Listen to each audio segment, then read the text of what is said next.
ရှိလာတဲ့ရန်ကုန်ငွေတွေနဲ့စတင်ပြီးတော့တချို့စေယုံတွေကိုကျွန်တော်တို့ဆောက်လုပ်နေပြီဖြစ်ပါတယ်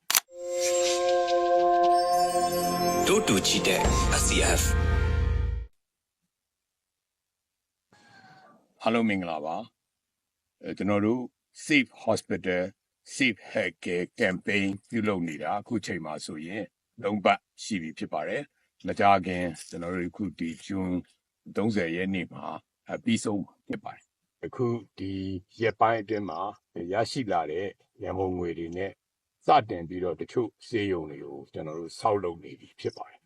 အခုလည်းကျွန်တော်ဒီစေယုံဆောက်မဲ့ညီနေရာရွေးတာတွေကိုယ်တိုင်ကိုကြပါတော့ကျွန်တော်ညီနေရာရွေးတာတွေဒီပြင်ဆင်တာတွေရောဆောက်လုပ်တာတွေရောလုပ်နေတဲ့အကြောင်းအသိပေးရပါတယ်ဒါကြောင့်တတ်အားပါဝင်ကြဖို့နဲ့အခုတော်လှန်ရေးမှာကျမကြီးသူရဲကောင်းများရဲ့အသက်ကျမကြီးသူရဲကောင်းများရဲ့လုံခြုံမှုအတွက်နောက်ပြည်သူများရဲဘော်များရဲ့လုံခြုံမှုအတွက်ပါဝင်ပေးကြပါလို့ကျွန်တော်အနေနဲ့ထပ်မံတိုက်တွန်းပါတယ်ပါဝင်ကြသူအားလုံးကိုလည်းဒီနေရာကနေကျေးဇူးတင်ကြောင်းကျွန်တော်အနေနဲ့ပြောကြားလိုပါတယ်